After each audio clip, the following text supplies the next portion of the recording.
Terima kasih Anda masih menyaksikan Metro Siang, dan pemirsa, siapa yang tidak pusing dengan yang namanya utang, apalagi kalau dibiarkan ini bisa menumpuk dan juga berbunga-bunga. Nah, bicara soal utang, tahukah Anda kalau hingga Maret 2023 kemarin, utang luar negeri Indonesia sudah menyentuh angka 7.800 triliun rupiah. Bahkan jika dihitung-hitung dengan jumlah seluruh penduduk Indonesia, per kepala ini menanggung utang luar negeri masing-masing adalah 28,8 juta rupiah. Anda di rumah sedang menyaksikan ini, Anda memiliki utang 28,8 juta rupiah untuk utang luar negeri Indonesia.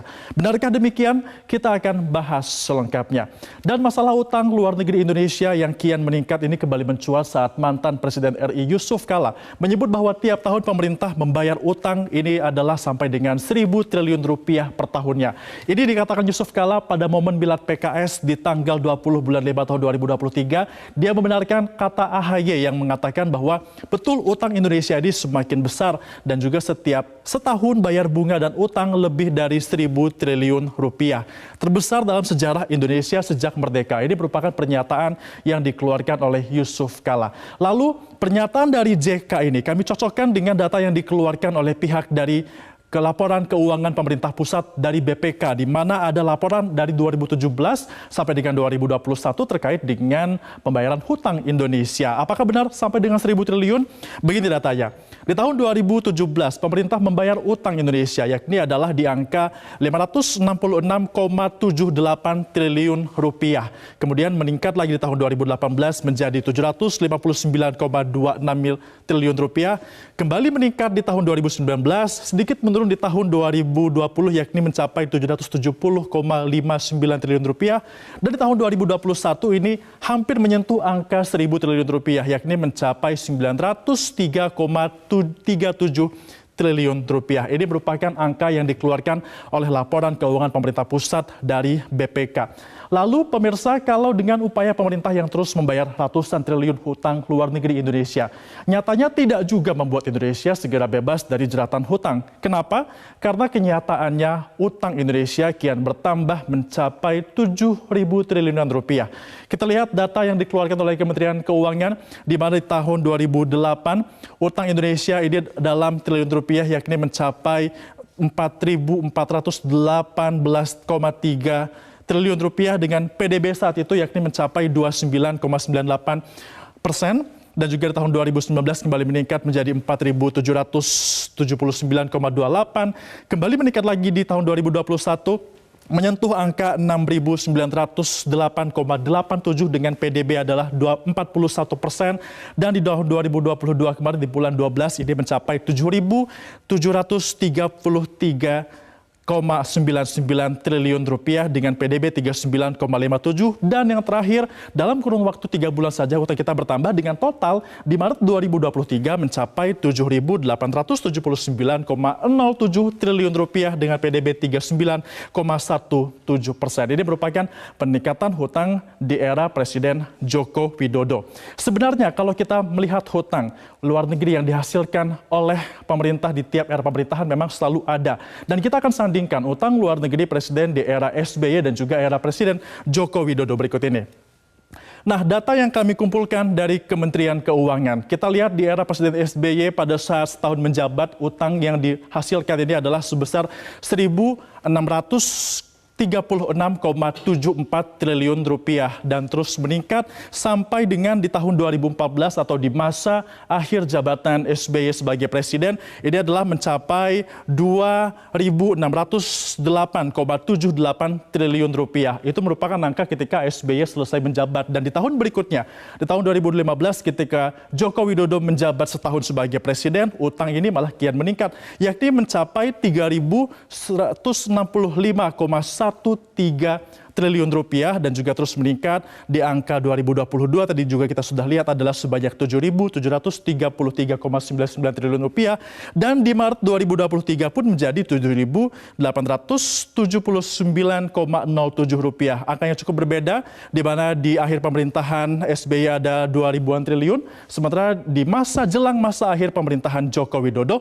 ini mencapai 7.800 triliun rupiah, dan ini nampaknya masih bisa meningkat sampai dengan nanti tahun 2024 kalau tidak ada penanganan hutang yang dilakukan oleh pemerintah.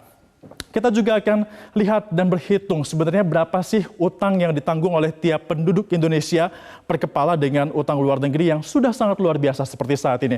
Kita lihat kalau di era Presiden Joko Widodo di tahun 2023, jumlah penduduk Indonesia yakni sampai dengan saat ini adalah mencapai 273,52 juta jiwa penduduk Indonesia. Nah, kalau kita bagikan dengan hutang Indonesia yang sudah mencapai 7.879,07 triliun rupiah, artinya per kepala penduduk dan juga warga negara Indonesia menanggung utang luar negeri yakni sebesar 28,8 juta rupiah. Masing-masing Anda di rumah yang sedang menonton ini mungkin sedang tidak sadar ya kalau kita menanggung hutang sampai dengan 28,8 juta rupiah per kepala. Nah, apakah angka ini sudah relevan jika dibandingkan dengan era presiden dari SBY? Ternyata di SBY justru lebih rendah utang yang kita tanggung per kepalanya, di mana di tahun 2014 akhir jumlah penduduk Indonesia itu adalah tercatat sebanyak 256,2 juta jiwa dan jumlah utang di era itu adalah mencapai 2.608,78 triliun rupiah. Artinya di era SBY ini utang per kepalanya adalah 10,1 juta rupiah per kepala, meningkat hampir 2 kali lipat dibandingkan dengan di era SBY pada saat masa pemerintahan Presiden Joko Widodo. Ini merupakan angka yang cukup signifikan yang harus kita tanggung sebagai penduduk dan juga warga negara Indonesia. Lalu sebenarnya apa saja utang-utang luar negeri ini dipakai? Nah, kami akan lampiran data dari Laporan Statistik Utang Luar Negeri Indonesia atau SULI per Maret 2023. Bank Indonesia menjabarkan aliran utang luar negeri Indonesia ke beberapa sektor ekonomi. Mulai dari yang tertinggi, ini ternyata ada di jasa kesehatan dan juga sosial. Ini nomor 1 pemirsa. Angka yang dikeluarkan untuk utang luar negeri adalah mencapai 46,6 miliar US dollar. Dan juga dilanjutkan di administrasi pemerintahan, ada juga di jasa pendidikan, konstruksi, sampai dengan keuangan dan asuransi. Di 5 besar ini kita masih belum lihat bagaimana ini menyentuh langsung dengan masyarakat, termasuk transportasi dan juga gudang yang ternyata ini ada di angka 6, yakni mencapai 11,2 miliar US dollar, pertanian dan kehutanan 9,5 miliar US dollar, pengadaan air yang dibutuhkan oleh menjadi kebutuhan pokok bagi setiap warga negara dan juga manusia, ini ternyata ada di angka ke-8 untuk utang luar negerinya, yakni mencapai 4,9 miliar US dollar.